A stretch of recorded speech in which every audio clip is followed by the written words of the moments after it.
Я приветствую вас, дорогие друзья, уважаемые гости и подписчики моего канала. Всем большое спасибо за то, что смотрите и следите за всеми событиями, которые разворачиваются на фронтах российско-украинской войны. Военный эксперт Роман Цветан со мной на связи. Роман, здравствуйте. Приветствую. Роман, я предлагаю начать с событий на юге Украины. Мы с вами сейчас беседуем, и снова раздается предупреждение о воздушной тревоге, массированном ракетном ударе по Украине. Понятно, что мы примерно можем понимать, что это в какой-то мере может быть и ответ за события на юге. А если разобраться в том, что происходит? Берег левый, берег правый, Олешки, Голая пристань. Как-то все к вечеру прошлого дня все накалилось, а к утру произошла небольшая разрядка. Почему? Дело в том, что есть определенные силы в украинской армии, это силы спецопераций, это подразделения Главного управления разведки Министерства обороны, Нацгвардии, даже СБУ, которые выполняют тактические, оперативно-тактические действия. Причем они выполняют их в глубине тыла противника. Даже, допустим, простая армейская, опять слово простая, армейская разведка, она заходит в тыл противника для выполнения боевых задач от 5 до 30 километров. И эти боевые задачи выполняются с учетом той обстановки, которая складывается в момент захода такого рода групп. То есть основная задача — это корректировка огня, то есть вычисление целей, корректировка огня. И на отходе, может быть, какие-то уже боевые задачи как таковые. То есть у нас работают эти группы, их очень много, особенно после того, как россияне вышли на левый берег. Этих групп перенацелили, и они сейчас начинают работать уже на левом берегу. Потому мы будем слышать, каждый раз мы будем слышать вот такие шаги и следы действий этих групп. Допустим, вышли на Кинбургскую косу грады, в это время заходит туда разведгруппа, уничтожила грады прямо на месте еще до точки пуска, до времени пуска, и ушла. Естественно, такого рода действия могут восприниматься и противником, и тем более информационным сообществом, как какие-то глобального рода действия. Но они не всегда приводят к каким-то глобальным последствиям. То есть это просто говорит о том, что у нас сейчас уже усилилась составляющая именно выполнения тыловых задач в тылу у врага. И эта составляющая, она одна уже, я бы так сказал, это буквально треть действий при выполнении каких-то наступательных операций. То есть как раз этими мобильными группами, это называется тактическое просачивание, то есть идет просачивание в тыл противника, и когда идет какое-то уже основное наступление, в тылу противника работают наши группы, которые являются очень мощной силой поддержки любого движения, любого наступления. Потому мы сейчас просто и вчера, и сегодня, и завтра мы услышим, и послезавтра работу вот таких тактических, оперативно-тактических групп, которые выполняют боевые задачи. Если вот именно эта работа могла, скажем так, не хочется применять слово одурачить, но обнадежить во многом даже таких людей, как мэр города Олешки, Арестовича, который ссылается на мэра и говорит, что если это правда, тогда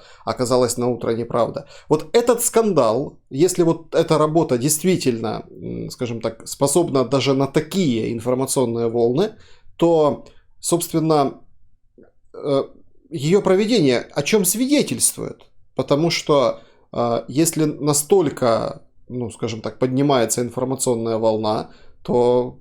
Помните, как говорится, дыма без огня не бывает?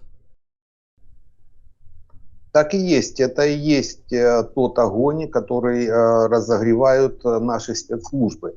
Причем это уровень, можно говорить вообще о чистом виде войск, а может даже о роде войск, которые работают внутри, в тылу врага. Причем иногда такого рода рейды уже даже за пределами работы армейской разведки, то есть в глубине тылов до 100 метров могут работать такого рода группы, они подготовлены, они несут с собой определенное вооружение и выполняют боевые задачи, иногда даже может и покруче основных линейных частей, которые начинают продвигать линию фронта как таковую.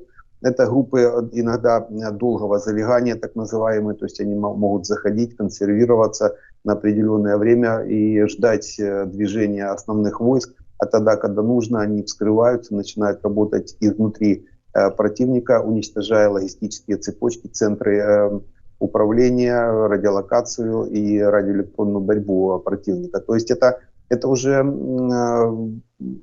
бой, это начало боя, которое предваряет какие-то основные действия. Причем иногда даже может быть в другом месте. То есть работа наших групп в районе Олешек. Наша разведка может в принципе уничтожить весь гарнизон Олешек, российский гарнизон, за несколько часов. Но она не будет удерживать гарнизон сам по себе. То есть зашли, уничтожили, ушли. Город пустой, город без россиян. В информационном поле он подается как освобожденный, но освобождать город уже нужно будет при освобождении, полного освобождения города. Имеется в виду, это когда уже будет полный левый берег освобождаться, не, допустим, полностью левобережная Херсонщина, а не, допустим, какое-то движение сейчас. И такого рода задачи уже видно, что наши спецслужбы, наша спецура армейская, она выполняет на 5 с плюсом, будем так говорить, по-старому, да, на отлично. То есть это преддверие каких-то больших глобальных наступательных действий. Причем они могут произойти даже не в той точке. То есть разведка может зачистить Олешки, а наступление будет в Новой Каховке. Ну, то есть глобальное наступление. И потому такого рода информация, о ней можно поговорить, за нее можно порадоваться. Ну, то есть в смысле о том, что да, работает наша разведка, работает наша спецура и очень хорошо работает. Новую Каховку взять сейчас реально? Там просто депутат местный, Хлань, сообщал о танках, которые как бы видят люди. Новую Каховку взять реально. Вопрос, опять же, целесообразности. То есть, если в районе Новой Каховки будет создан плацдарм, а это все зависит от замысла нашего главкома, от Генштаба.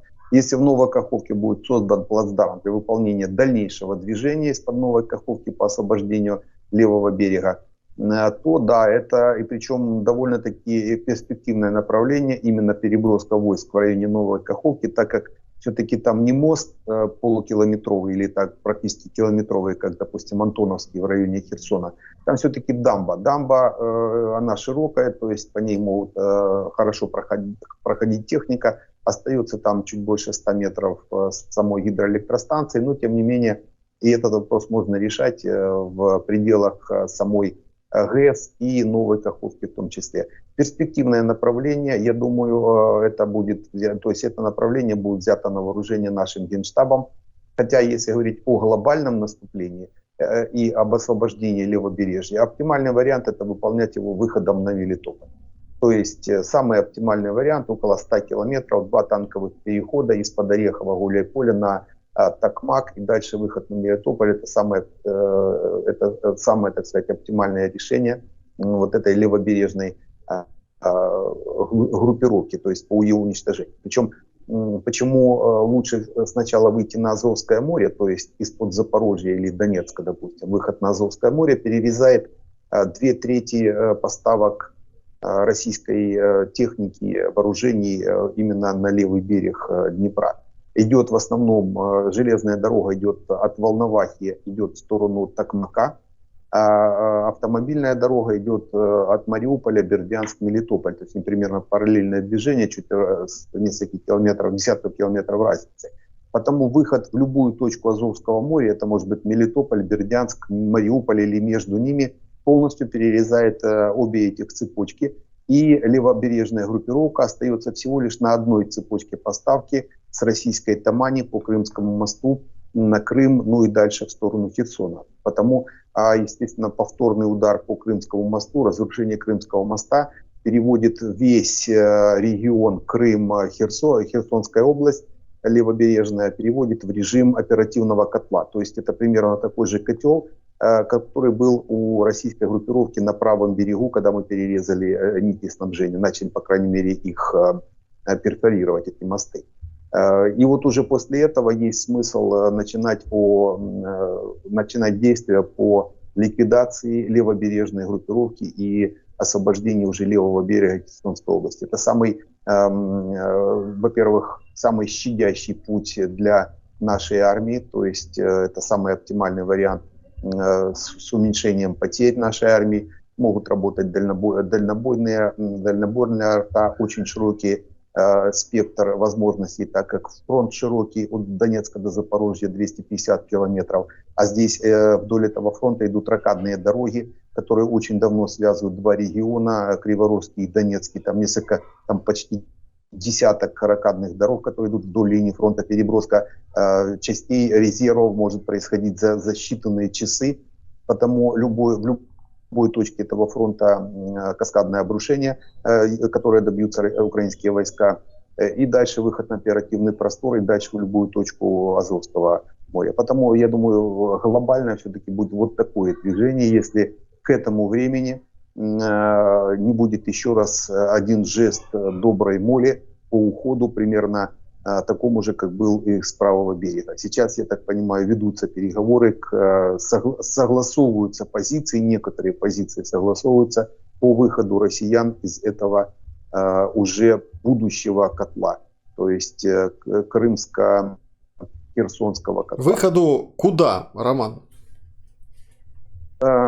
Россия, насколько я понимаю, Россия планирует все-таки Крым оставлять за собой или как-то растянуть освобождение Крыма, потому они могут выходить и в сам Крым, и выходить в сторону России на Ростов. То, что они будут уходить с сухопутного коридора, это уже понятно. Они там не планируют оставаться зимовать, причем зимовать они не планировали с весны и лета. То есть не было проведено никаких действий для того, чтобы перезимовать в Херсонской и в Запорожской областях. Можно было, это еще летом большинство обозревателей говорило, прогнозировало о том, что Россия это обменивает. То есть они захватили территории для того, чтобы их обменять, допустим, на тот же Донбасс и Крым, чтобы их не трогали или определенное количество времени. Но об этом очень хорошо говорят те договоренности, на которые подписало наше политическое руководство. Военное, конечно, в таких договоренностях принимать не могло участия. Политическое руководство практически в конце марта в Стамбуле сдало Крым и Донбасс на 15 лет и подписало такого рода договор. То есть они хотят, россияне, сейчас опять к ним вернуться, к этим договоренностям, отдав вроде как правый берег, они ушли, вот остался левый берег Запорожья, но все-таки вернуться к этим договоренностям. Военное руководство, я точно знаю, их не воспринимает. Любой военный, когда дает присягу народу, опять не правительству, не президенту, присяга дается народу, там есть два четких пункта. Любыми силами и средствами стоять за суверенитет государства и территориальную целостность. То есть там нет места для каких-то договоров о передаче территорий на любое время. Потому здесь есть вопрос такой, иногда до антагонизма доходит восприятие одних и тех же позиций политическим и военным руководством. И вообще в армии как таковой. Армия не видит никакого механизма оставления своих территорий или не борьбы за свои территории. Политика иногда это видит. Порошенко в свое время передал Донбасс и Крым россиянам на неопределенное количество лет по Минску-1, по Минску-2 вместе с Меркель. Причем отдали и население, отдали в рабство практически крымское и донецкое население россиянам. 27 марта были такие же самые договоренности, были подписаны нашим политическим руководством. И вот именно к этим договоренностям апеллирует сейчас Россия. Именно на них они хотят остановиться. Естественно, будем так говорить, торгуя или продавая выходы из правого берега, и левого в том числе. То есть где-то мы сейчас находимся в этом договорном процессе, который не касается народа Украины, не касается армии. Мы в этом участвовать не будем. Ни народ, ни армия в таких договорных процессах участвовать не будут. Кто-то из политического руководства, может быть, в них участвует. Но это будет потом, после победы, будут разборки, разберемся с теми политиками, которые сдавали страну в течение этих 8 лет. Да, очень интересно, тем более, что сейчас и западная пресса пишет о даже определенном расколе между Соединенными Штатами Америки вот в самом вот этом пуле поддержки Украины, потому что есть там генерал Милли, есть другие генералы, есть представители там тоже политической части, и с одной стороны, эта позиция правильная, справедливая и, ну, такая, знаете, настоящая, патриотическая, без напускного. С другой стороны, как раз-таки эта позиция связывает руки политическому руководству страны, Зеленскому конкретно, ну и всей власти в частности, потому что, ну, выступил Зеленский на G20, сказал, что Минска-3 не будет, назвал там свою формулу мира с многих пунктов, это и пункты энергетической, и другой ядерной безопасности, вывод российских войск. На что уже отвечают российские, скажем так, представители на G20, Лавров тот же, Песков, Патрушев. Патрушев, правда, сейчас в Брянске проводит совещание, как сдерживать вооруженные силы Украины, но об этом мы отдельно поговорим.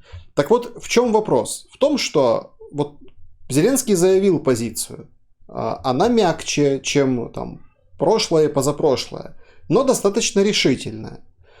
Скажите, вот этот компромисс и баланс, вот он сейчас просчитывается каким-то образом? Есть у президента Зеленского, ну, хотя бы какое-то поле для какого-то маневра? Поле для маневра поговорить у него есть всегда. Говорить он может что угодно. Вопрос в действиях.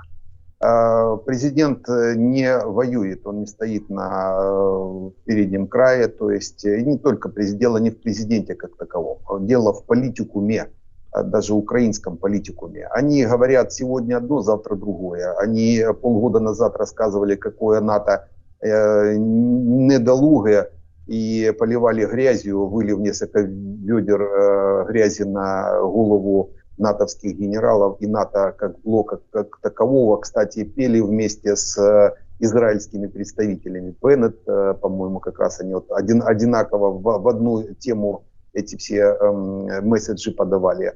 А уже несколько недель назад, месяц, по-моему, больше, подали заявку в НАТО. Потому на политиков обращать внимание, особенно на их разговоры, ну, нет никакого смысла. Это когда политик, допустим, в качестве президента начинает озвучивать вопрос, а что он озвучивает? Он озвучивает свое видение как одного человека, пусть даже президента, или он озвучивает, допустим, видение народа и армии. Вот тут вот здесь разные восприятия. По крайней мере, по одному пункту президент озвучивает видение армии и народа. То есть война закончится только тогда, когда будет уничтожен последний солдат на территории Украины.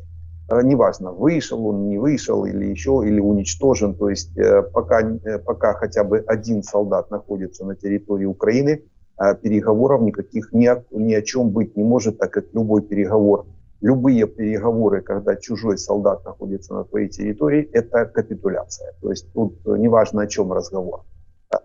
После вывода полного, вот потом можно уже будет разговаривать с теми государственными формированиями, которые останутся после России, после разгрома ее армии на территории Украины. Я не думаю, что есть вообще смысл в количество пунктов углубляться после первого.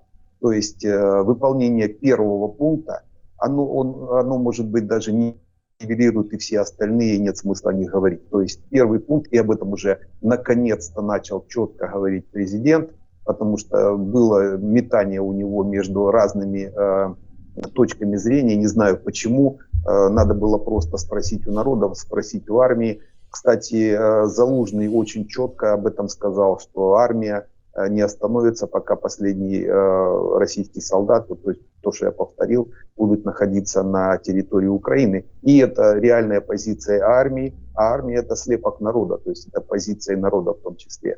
То есть уничтожаем россиян, а потом будем посмотреть называется. Потому, я думаю, вот этот пункт Зеленский обозначил.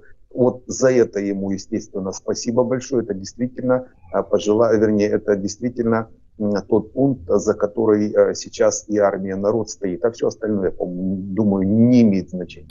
Да, Роман, значение, наверное, имеет с точки зрения глобальных игроков, но с точки зрения того, что происходит сейчас, ну, как бы вот спорные моменты, тем более, что мы уже проходили в 2014 году, когда пустой Луганск, полупустой Донецк, можно было бы спокойно заходить и ко Дню независимости Украины тогдашнему просто освобождать города, но этого не произошло. Я бы хотел сейчас поговорить о других направлениях, тем более, что очень тревожные приходят новости с донецкого направления.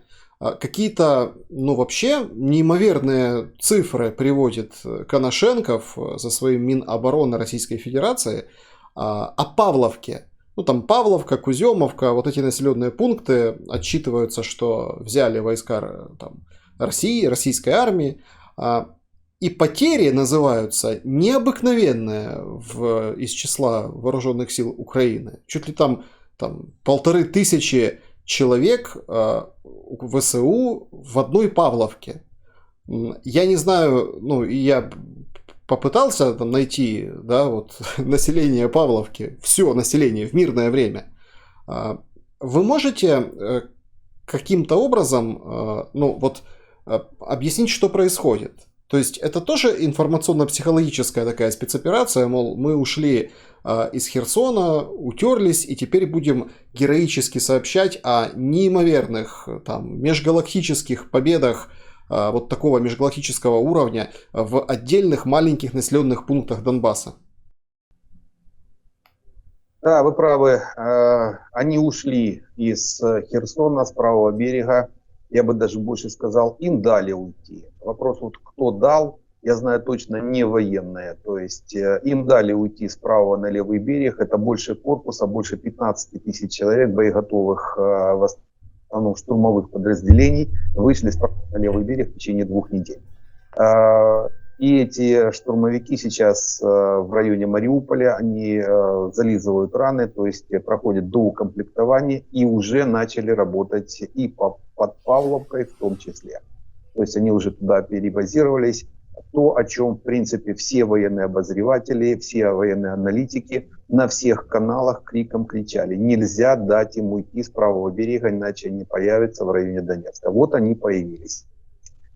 И действительно сейчас увеличилось боевое поражение, которое они могут нанести нашим войскам, и они его наносят в 3 точках. Это район Павловки, это Угледар.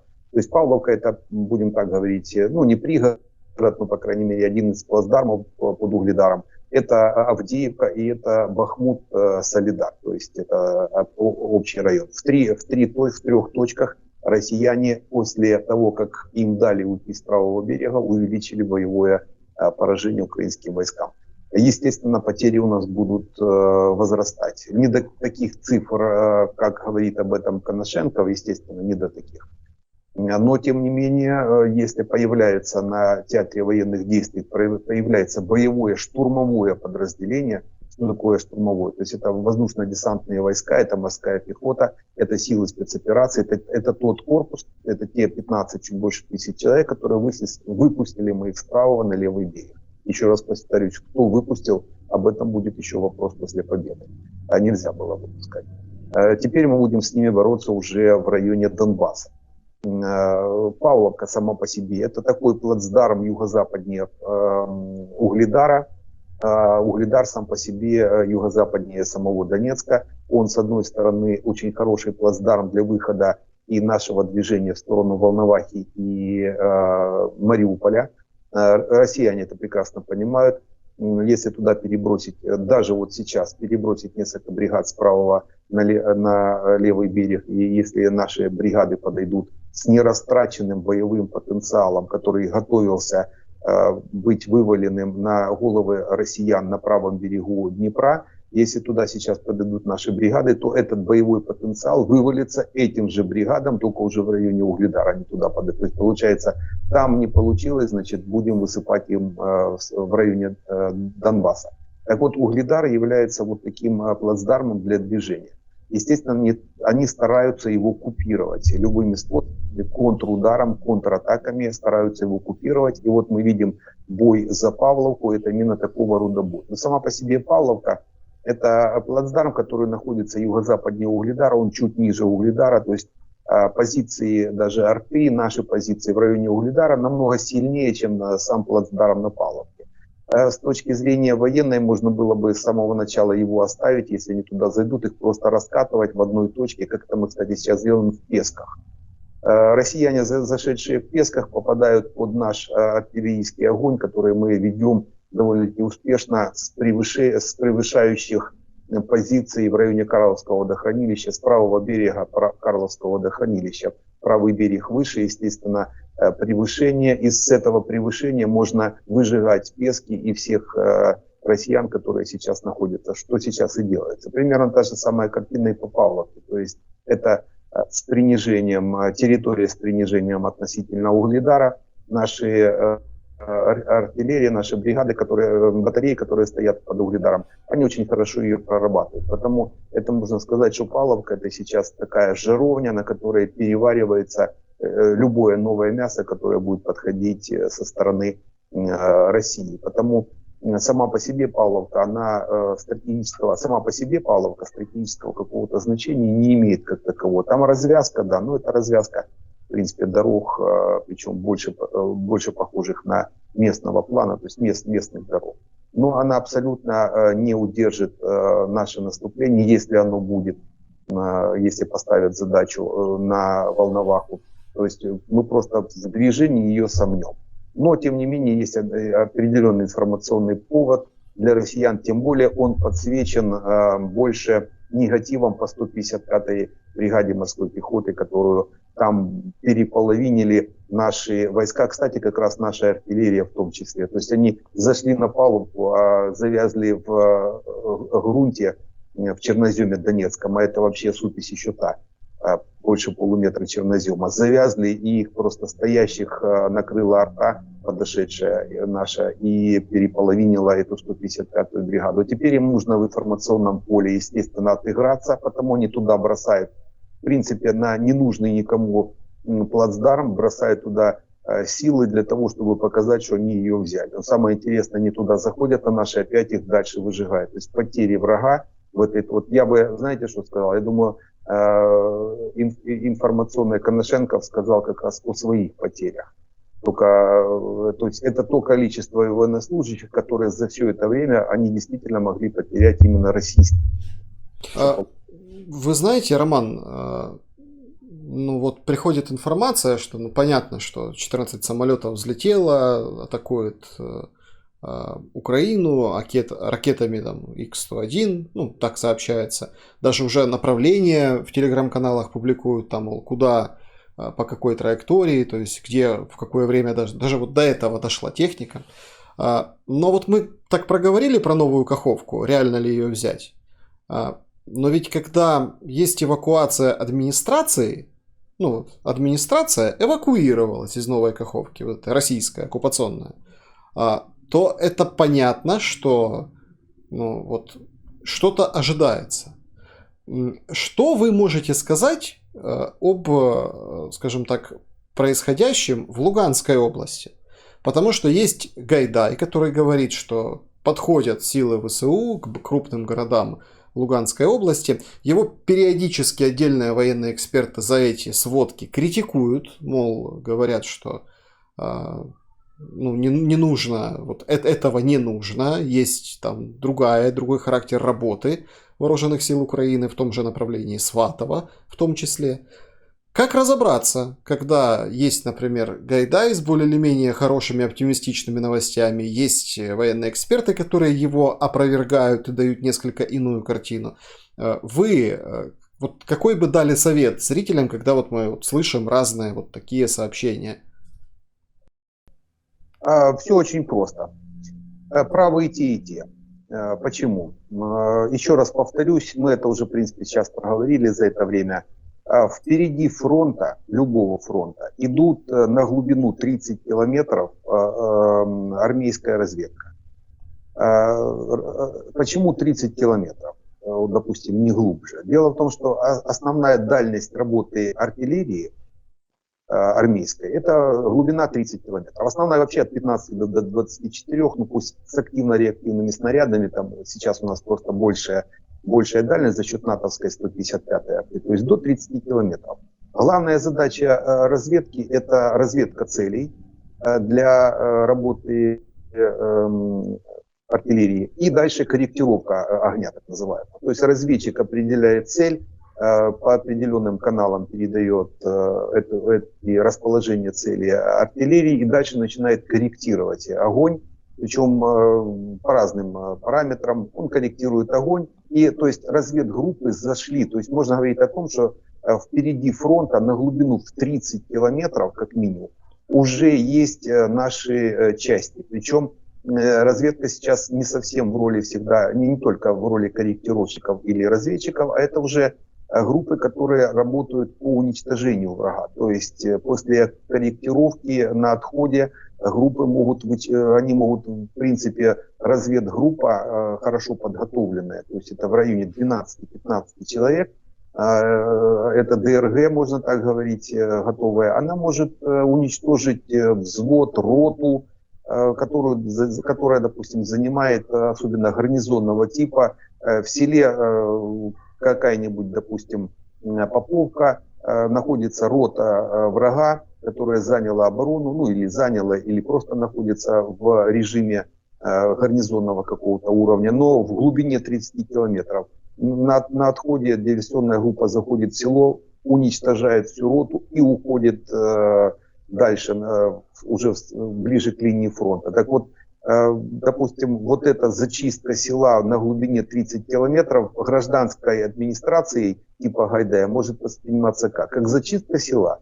И это уже подача, он уже может подавать это как вот все освободили. Ну понятно, кто зачистил от россиян село Поповка, допустим, да. То есть понятно, что украинцы. Но такая информация, она идет опять, она правдивая, она действительно на полном серьезе, она правдивая, то есть Гайдай здесь, ну неважно, не только Гайдай, любой, в принципе, представитель гражданской или военно-гражданской администрации, он может это подавать как положительный, то есть положительную информацию, она действительно соответствует действительности. Но это не говорит о том, что до этой точки зашли основные линейные части украинских войск, и они могут еще в ближайшее время туда даже не дойти. Потому на глубину 30 километров российский фронт весь рыхлый.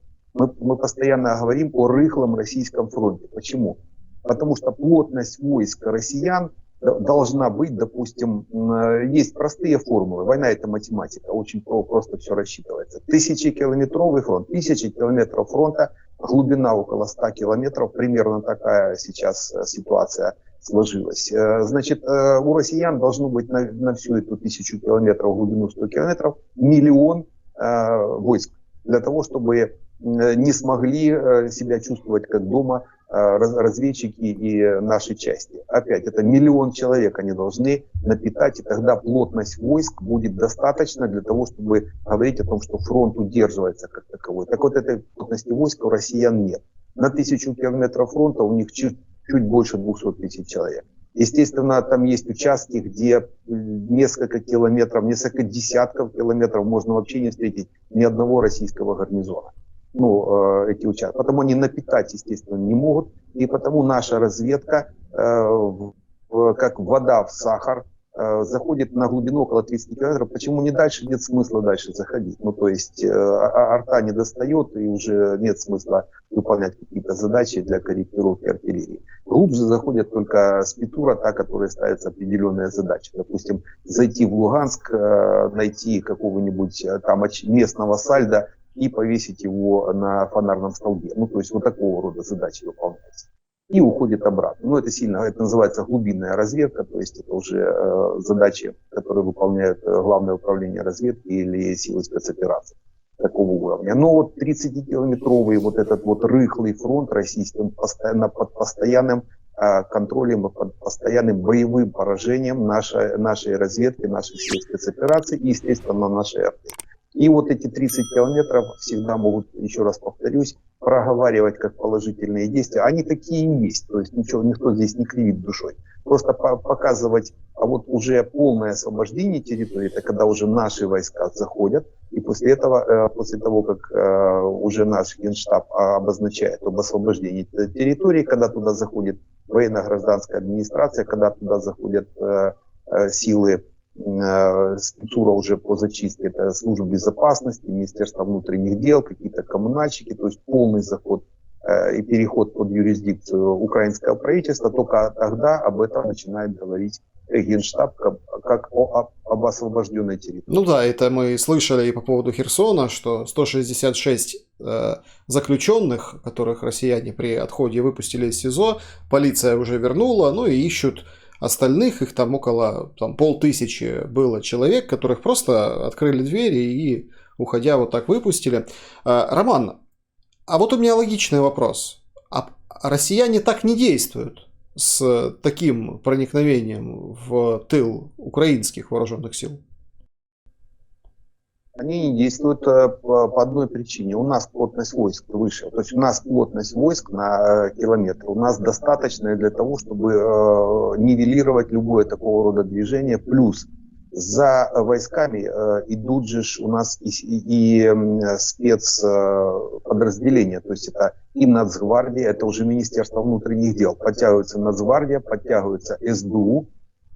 И уже полный, так сказать, пирог государственной власти начинает удерживать фронт как таковой. То есть они просто не могут этого себе позволить на оккупированной территории. Это они могут себе позволить, допустим, на российской территории. То есть там, да, они могут подтянуть и полицию, и ФСБ, то есть свои службы, спецслужбы, которые могут демпфировать какое-то расстояние.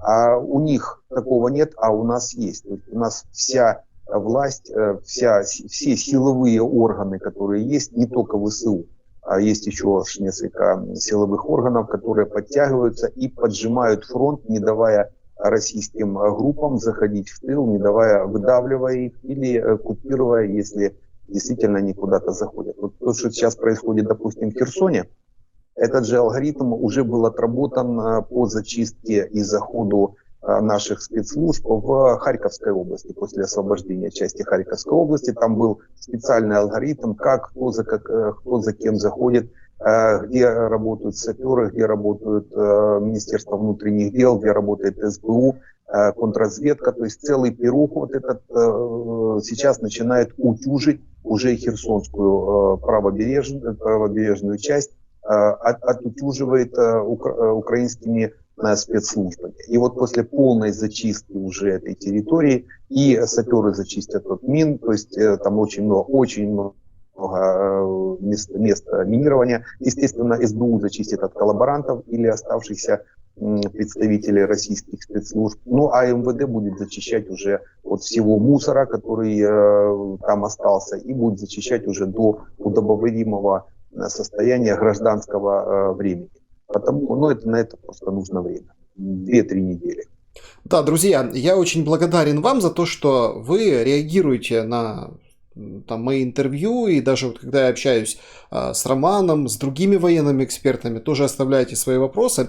Я не знаю, почему точнее как, я знаю, почему есть прямая связь, но не знаю, как вы отреагируете, тем интереснее будет задать вам этот вопрос, который писали к моему интервью в прошлом интервью тоже с военным экспертом. Людей очень интересует вот такой же трезвый, четкий взгляд военного на ситуацию с заключенным вагнеровцем Нужиным, который, скажем так, вот спецоперация Кувалда, да, и взгляд на ситуацию, потому что сегодня там пришло определенное обновление по этой истории, которая длится с конца прошлой недели. Обновление какое? Пригожин говорит о том, что, чуть ли не ЦРУшники, чуть ли не американцы, вот эти кураторы и украинские, силы, скажем так, убрали, нейтрализовали Нужина, и вообще это все ложь, инсинуации. То есть такое ощущение, что это не он писал там вот про животного, ну то, что он писал, когда эта вся история стала известна. Москалькова, это вот омбудсмен российской, тоже, скажем так, все призвала, это все расследовать, мол, как так. Складывается впечатление, что вот все, в том числе и Пригожин, крепко получили по шапке за вот такие, как бы, ну, реакции, да, на все происходящее. Но, несмотря на все это, вопросы все равно остаются.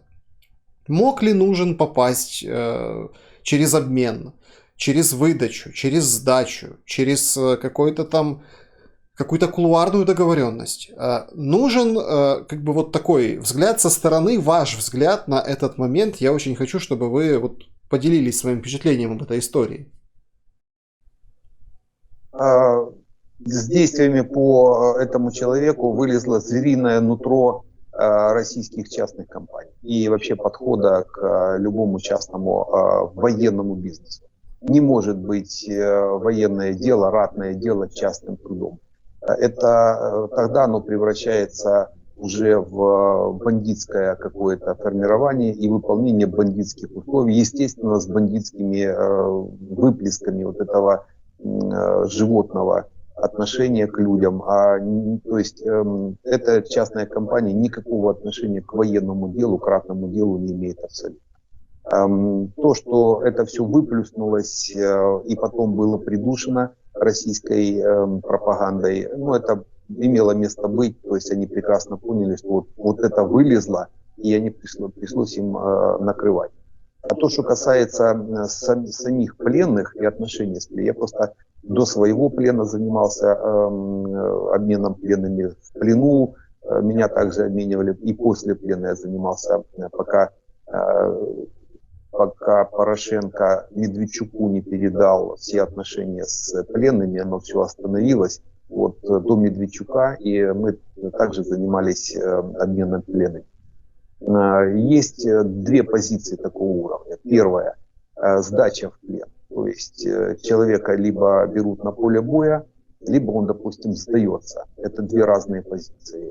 И они фиксируются при пленении самом, они фиксируются той стороной, которая принимает этого человека. Либо он сам сдался, либо он попал уже в процессе определенных боевых отношений, кстати, включая и ранение. Ну, то есть человек мог просто без сознания.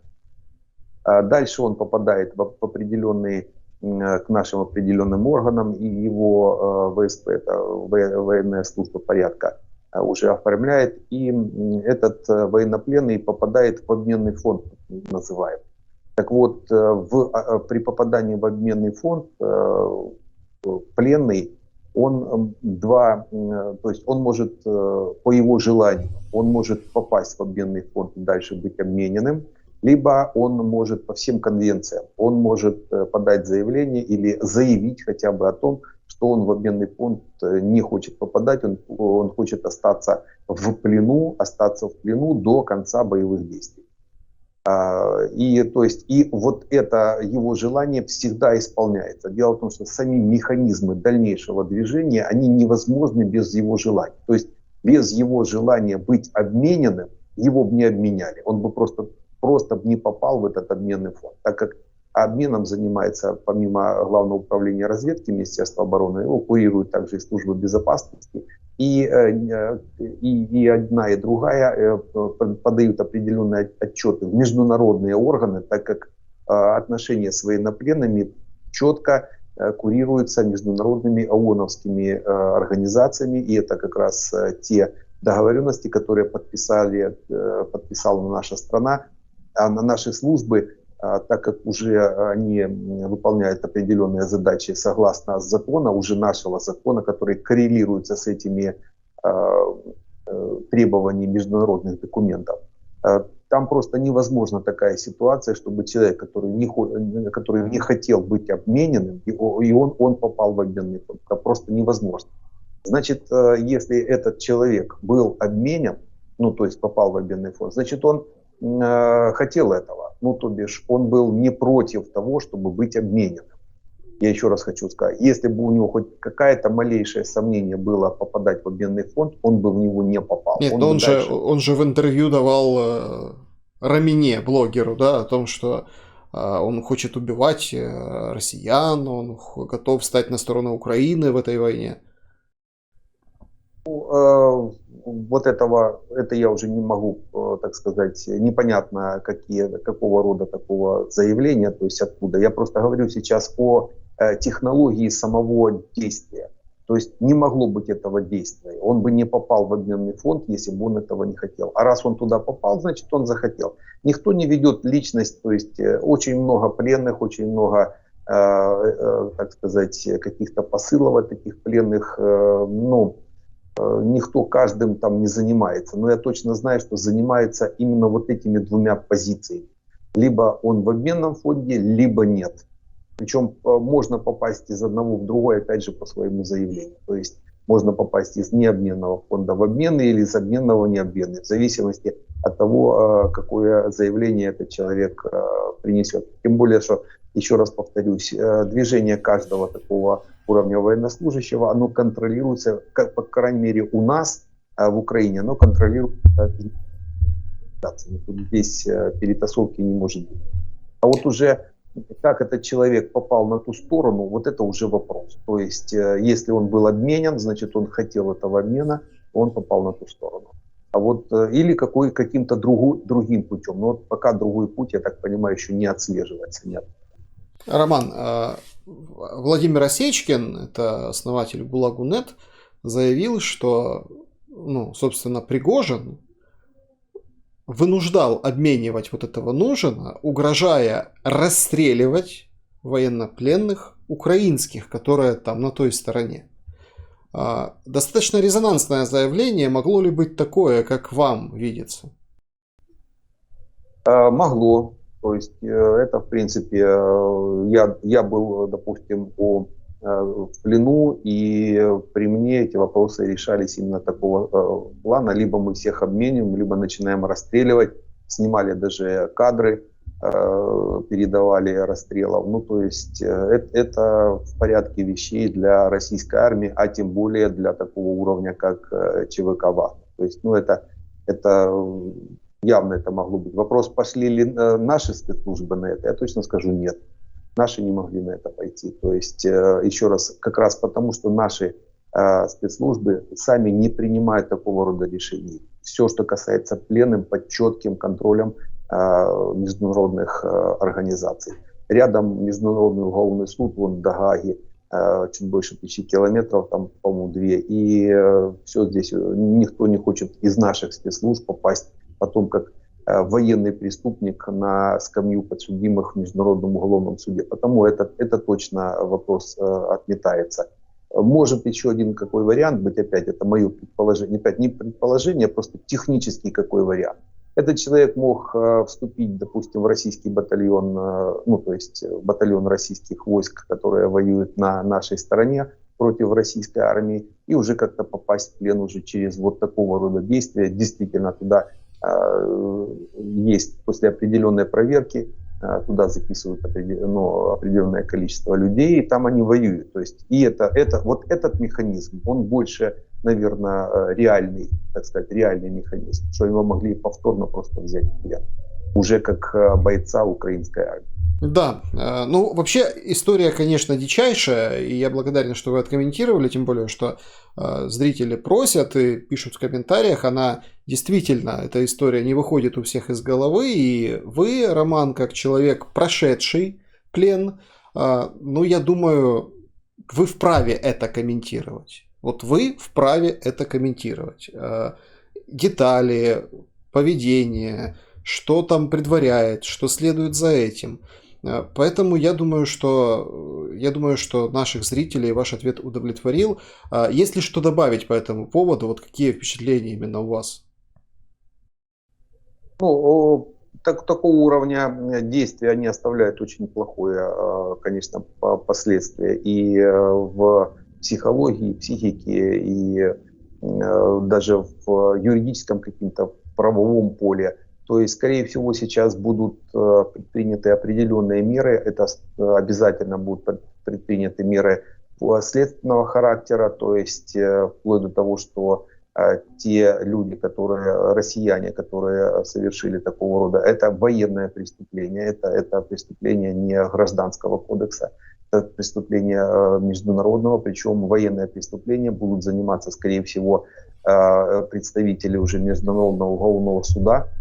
Там есть определенное большое количество следователей, причем допустим, я по себе даже знаю, после обмена нами занимались следователи Международного уголовного суда Гаагского, давали мы показания, и они это все расследуют буквально до последнего эпизода. Потому, скорее всего, именно МУС расследует этот эпизод, и он попадет в общую папку военных преступлений Российской Федерации, даже если это были преступления уже и даже против своих граждан, это все равно категория военных преступлений. Я думаю, нужно просто дождаться решения такого рода судов или действий, как минимум следственных действий именно этого уровня расследователей. Там довольно-таки толковые следователи в МУСе, они уже такого рода, особенно резонансные преступления, не оставят то есть не пустят на самотек.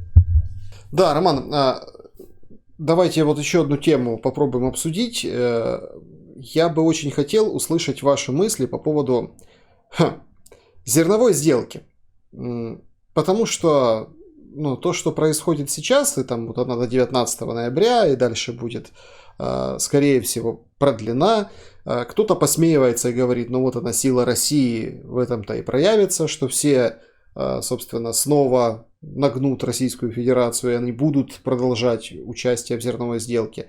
Украина, понятно, имеет свой интерес, страны Запада и другие свой интерес. Никакого интереса с точки зрения там, возможно, только политических, нет у Российской Федерации. Я хочу, чтобы вы каким-то образом наложили продление зерновой сделки на грядущие боевые действия в Украине. И реально ли, что порт Николаева войдет в этот процесс зерновой сделки? С точки зрения военного, сделки не должно было быть. От слова совсем. Не может быть никакого уровня сделок с противником.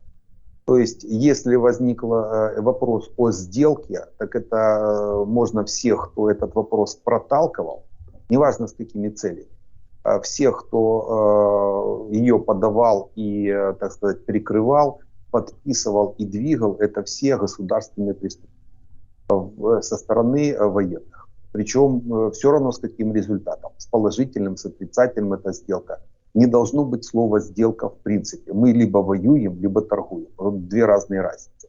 Сразу воевать и торговать — это только Порошенко мог с Меркель. То есть они войну торговлей сшивали. И если уже полномасштабная война, то есть не должно быть было слова «сделка». Если бы возник вопрос о нашем украинском зерне, опять вопрос слова «нашем украинском», это можно очень долго растягивать. То есть там нашего украинского, может быть, давно уже нет. Оно уже может быть перепродано в наших зернохранилищах 300 раз. И это может быть уже давно и африканское, и американское зерно, так как правообладатели после проплаты уже становятся те хозяева этого зерна. Будем говорить, вопрос о зерне, возвращенном на наших полях и находящемся в наших зернохранилищах, должен был решаться в одной только плоскости. Нужно зерно, заходите, забирайте. Вон в Одессе порты, южный, Одесский, Николаевский, пусть Николаевский, неважно какой порт, заходите, забирайте. Мы можем, но это тогда у вас вопрос с Россией. Заводите флот военный, то есть натовский, неважно какой, по решению ООН, раз вопрос ООН, он начал опекаться этим вопросом. Опекайтесь, принимайте резолюцию, что этот самый зерновой поток будет прикрываться войсками НАТО. Заходят сюда несколько фрегатов, прикрывают этот зерновой коридор, и заходят корабли, грузятся в порту и уходят. Здесь России не должно было быть. То есть те люди, которые в это движение втянули Россию, еще раз скажу, государственные преступники с нашей стороны, то есть их нужно уже брать и судить прямо сейчас. То есть я не знаю, почему это контрразведка наша еще до сих пор не делает. Не я начальник контрразведки. Уже давно они у меня рассказывали, с какими целями все эти вопросы были подняты. Ну как, с какой целью? Понятно, с какой. ГБР уже сообщило, что ряд одесских чиновников лицом в пол и с изъятием конфискации денег, уголовными делами, потому что брали мзду за то, что в рамках зернового коридора, ну вот кто-то вывозил свои грузы. Поэтому это уже информация публичная, открытая, ГБР отчитывается. Ну вот такая сделка, Роман. Ну, я же об этом и говорю. То есть это помимо того, что еще это военное преступление, эти люди совершили военное преступление относительно нашей страны. Это государственные преступники. Всех, кто участвовал в зерновой сделке, включая и министра, кто там, Кубраков, по-моему, был, курировал. То есть эти ребята просто не читали уголовный кодекс. Пусть почитают именно эти статьи с уголовного кодекса. Их ждут, по крайней мере, как минимум после смены власти. А вот то, что как должно было быть, и как, в принципе, вопрос изначально мог развиваться. Действительно, есть 20 миллионов тонн зерна, произведенного в Украине. Они лежат в украинских портах. Для того, чтобы их оттуда вывести, нужен конвой, подтвержденный мандатом ООН, военный конвой. Это могли быть страны НАТО, это могла быть чисто Турция, в зависимости от того, кто его сопровождал. И дальше идет вереница кораблей, заходит в порты, она прикрыта натовским, допустим, колпаком. Поверьте, россияне косо даже не смотрели в сторону этого конвоя, потому что любое действие военного плана, которое было бы направлено в сторону этого конвоя, обратка была бы такая, они бежали за Урал. И они это прекрасно знают. Потому вот такого типа решения должно было быть. И тогда именно такое решение можно было поддерживать и военным, и народу, потому что это действительно реальное решение вопроса. А вот то, как они сложили, опять вопрос они, участники сделки. Вот как они сложили эту сделку с участием России, ее просто тупо не должно было быть в ней. А вот теперь вся эта комарилья зерновая не знает, как из этой сделки теперь, как ее продолжить и как из нее выйти.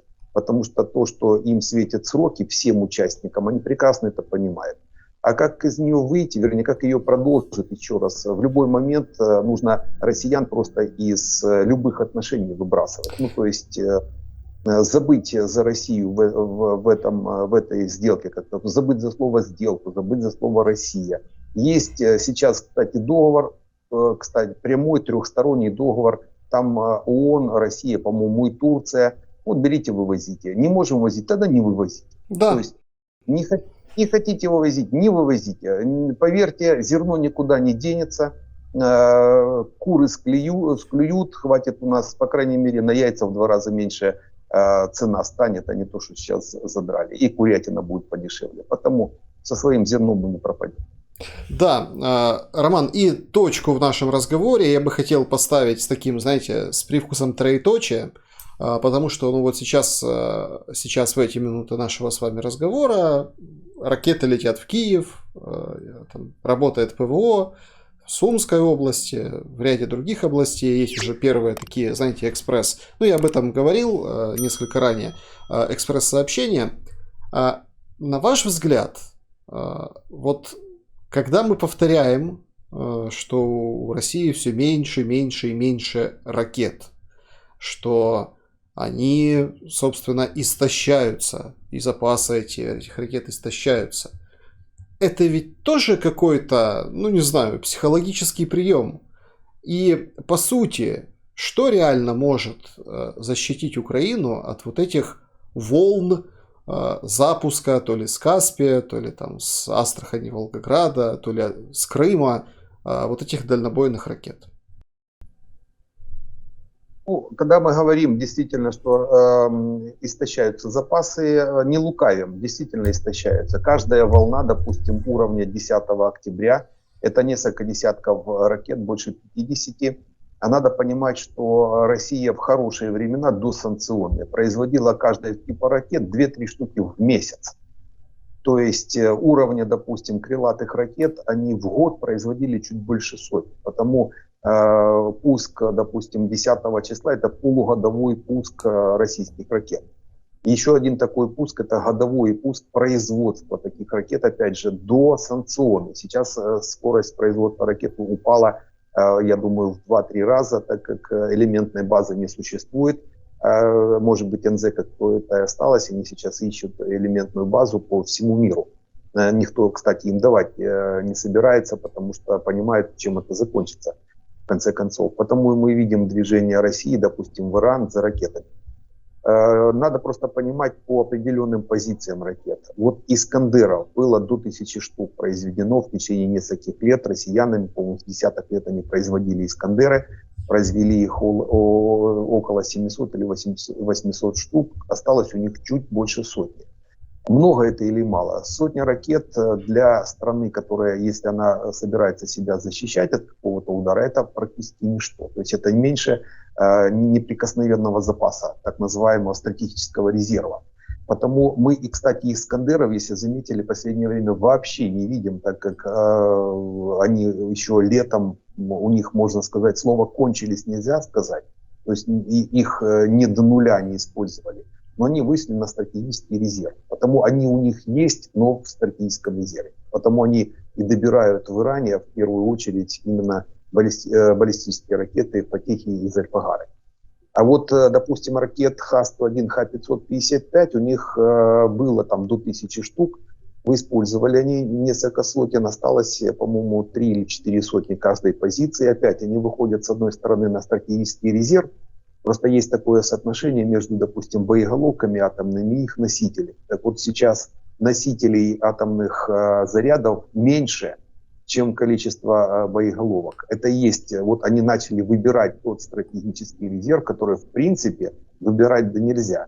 То есть для каждой головки, для каждого заряда атомного должна быть своя Х-101, допустим, да? А вот их сейчас меньше уже, чем этот самый. То есть Россия уменьшает свой оборонный резерв, вернее оборонные возможности, увеличивая поставки этих ракет на наш театр военных действий. Потому по Х-101 и Х-555 можно говорить о том, что они уже выбирают стратегический резерв, но нельзя сказать, что они закончились. То есть, если они захотят, они еще как минимум могут 10 волн, таких как 10 октября быть, создать и отправить. Да, тогда у них полностью не останется ракет, от слова совсем, никаких, такого уровня. Но, тем не менее, они могут это организовать. Потому эту тему о том, что они, допустим, заканчиваются ракеты, об этом можно говорить, но это не соответствует действительности в смысле полного затмения. Ну да? так будут бить, получается, зимой, да, Роман? То есть, когда мороз, по тем же ТЭЦ... Бить, да. Да, они это могут производить, то есть они могут принять решение для себя. Кстати, Верховный главком может принять решение полностью выгрести весь неприкосновенный запас. Вот дал распоряжение, он только может это сделать. И они используют весь НЗ для того, чтобы еще 10 волн ракет организовать, и они смогут это сделать. То есть технически они это смогут сделать даже без произведения новых ракет. Понятно, останутся полностью без ракет, но тем не менее смогут. А есть, допустим, ракеты типа С-300, так у них их 1000. Они даже сами не знают, сколько у них этих ракет. То есть это еще и ракеты, которые Советский Союз производил, они и на хранении лежат, я же говорю, они сами еще не знают, сколько у них их есть. То есть там 1000 ракет, они практически не, так сказать, бездонная бочка. А вот новых ракет, да, их довольно-таки мало. Но, тем не менее, 10 волн они организуют. Это без поставок или без производства чего-то. Теперь, как с ними бороться? С ракетами, крылатыми ракетами, наше ПВО, в принципе, справляется. До уровня 85% уже практически доведен процент по уничтожению этого вида ракет. Потому что такое крылатая ракета уровня Х-101, Х-555, даже те же калибры? То есть это, в принципе, ракета с крыльями самолетного типа, там даже двигатель турбореактивный стоит, ТРДД. который оставляет за собой тепловой след. Она идет на скорости примерно до звуковой, так как такой же самолет. Отличие между самолетом и этой ракетой, плюс для ракеты она может идти, ну, во-первых, у нее ЭПР, это эффективная площадь рассеивания, то есть точка на радаре меньше, чем от самолета. Ну, то есть ее просто хуже может быть видно. Но идти может на предельно малых высотах, ну и самолет может, но отличие ракеты от самолета, она не маневренная. То есть если летчик может уйти от ракеты противоракетным маневром, когда он заметил, что по нему идет противоракета, то ракета, которая идет, крылатые ракеты, они этого не могут. Потому они являются хорошей целью для практически, даже для той системы ПВО, которая у нас есть. То есть наши системы ПВО видят эти ракеты, отслеживают маршруты, естественно, программы и машины, которые, вычислительная машина, то есть система, которая вычисляет точку встречи, отправляет противоракету в точку встречи с этой ракетой. Большинство ракет уничтожается. То есть и калибры, и Х-101, и Х-555. Это, в принципе, можно сказать, даже легче цель, чем любой самолет российских вооруженных сил. Усилить мы это можем. Понятно, до 100% ни одна система не может перекрыть такого рода атаку. Но до уровня 90% можем довести, и это сейчас происходит. Мы получаем противоракетные системы, ну, то есть ЗРК и типа Айрис-Т, СЛМ, и Насамсы, и Аспиды, СМТ, то есть и Хоуки сам вообще песня. Это система, которая как раз и рассчитаны, зенитно-ракетные комплексы, которые как раз и рассчитаны для того, чтобы сбивать вот такого рода дозвуковые ракеты, крылатые ракеты. Потому, я думаю, мы перекроем до Нового года, мы перекроем до максимума, перекроем наше воздушное пространство. И, в принципе, именно крылатые ракеты сильно ему уже нам не будут наносить вред. Остается вопрос по баллистическим ракетам. Здесь проблема. С баллистой очень сложно бороться. Те же Искандеры у россиян, их осталось мало. Если их усилят, допустим, фатехами иранскими и зальфагарами иранскими, это будет проблема. Под них можно только, ну, то, что сейчас есть в мире, и то, что нам, наверное, будет все-таки передаваться, это зенитно-ракетные комплексы СМТ, итальяно-французские комплексы. Там действительно, там очень хорошая противоракета используется воздушного базирования, ее просто приземлили. Это Астер-30. Эта ракета чуть ли не с гиперзвуковой скоростью, то есть она может перехватывать даже баллистическую ракету, ну, в переднюю полусферу точно, то есть на встречных курсах, да даже на боковых и на догоне на некоторых участках. То есть это те комплексы, которые прикроют наше небо, а сейчас происходят переговоры о том, чтобы быстро их нам поставить. СМТ. Их больше 40 комплексов есть у Франции, больше 20 комплексов в Италии. То есть, я думаю, полтора-два десятка такого рода комплексов прикроют наше небо и от баллистических ракет. Но как раз по этому пути двигается сейчас наше военно-политическое руководство, чтобы создать вот такой колпак от и баллистических, и крылатых ракет. Роман, я благодарен вам за ваше время, ваши мысли, вашу аналитику. Спасибо большое за то, что вышли на связь. Друзья, всем, конечно, спокойного неба над головами, берегите друг друга, время опасное, и интересные новые подробности вас ждут на моем канале. Подпишитесь, поставьте лайк, увидимся.